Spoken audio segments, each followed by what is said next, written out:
Eu vou começar aqui com a Gabriela. Gabriela, como a Bruna destacou, a gente não consegue ter acesso a todas as informações porque são processos que estão sob segredo de justiça. Mas o que temos aqui de informação sobre esse caso, olhando para as questões jurídicas, esse testamento deixado por Gugu Liberato, ele pode ser contestado?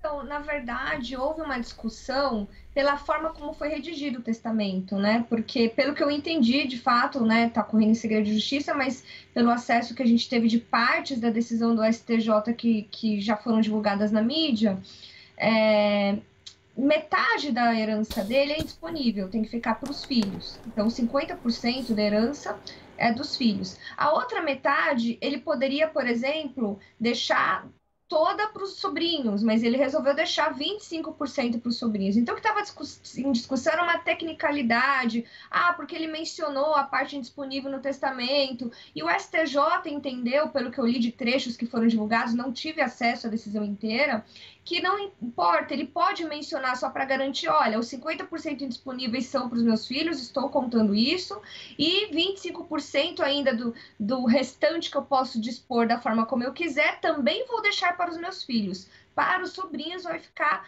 a metade da parte disponível. Então, isso ficou muito claro no testamento, isso que o STJ entendeu, mas eu não entendo, por algum motivo os filhos estão contestando, acho que as filhas estão contestando aí os termos do testamento.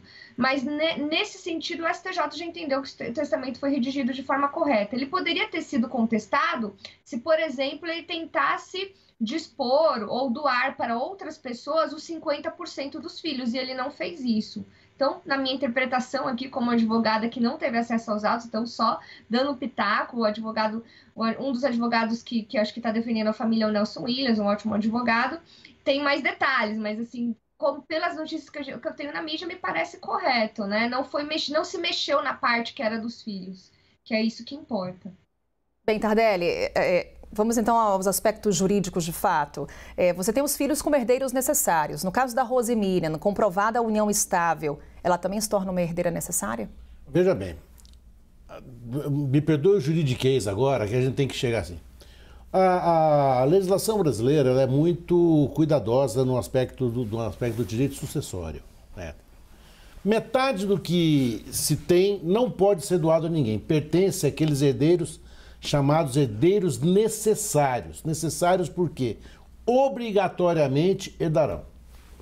Então, a partir daí já tem uma limitação ao poder de disposição dos bens. Eu posso dispor de metade. Ele dispôs de 25%. Na legislação brasileira, o cônjuge, e aqui a expressão é horrível, me perdoe, superstite, podia ser sobrevivente, né? Ou aquele que sobrou, que ficou neto. Ele também é herdeiro, só que a Constituição equipara a união estável ao casamento para todos os efeitos. Ela tem 2 filhos com ele e está tentando provar que viveu uma união estável. É muito curiosa essa situação, porque ter filhos com alguém necessariamente não induz a união estável, né? Por um outro lado, a vontade do testador é quase que uma vontade absoluta, porque não dá mais como perguntar para ele se ele se arrepende. Olha, e aí agora? Aquela vontade dele só não é seguida se houver alguma ilegalidade, algum abuso do direito dele de testar. Essa é uma situação juridicamente muito interessante, porque vai colocar essa discussão. A união estável, ter filhos significa já a união estável? Não significa. Se ela provar que ela era sim companheira dele, que eles viviam sim em união estável, embora ele não houvesse reconhecido, certo? Que uma coisa é você reconhecer um Estado, outra coisa é esse Estado existir. É complicado falar isso pro telespectador que não está acostumado às coisas do direito. O direito ele escreve mais torto ainda nas linhas retas, sabe? A gente consegue fazer esse milagre, né? O que vai se discutir agora é isso. Se ela vencer essa discussão, esse testamento vai ter que ser modificado. Ela entra como herdeira. Se ela perder essa discussão, o testamento está preservado, certo? Ou seja, depende agora desse reconhecimento. Do que nós temos, o Testamento vale. Nosso querido Hélio Beltrão traz uma notícia fantástica de que está surgindo mais um filho para questionar esse testamento. Mônica Bergamo. Mônica Bergamo. Vamos esperar checar fonte, a informação. Ele vai ter que provar a condição de filho, que uma vez provada a condição de filho, também ele passa a ser um herdeiro necessário. Ou seja, nessa banheira, as águas não estão ainda cristalinas. As águas estão turvas na banheira do testamento do Gugu.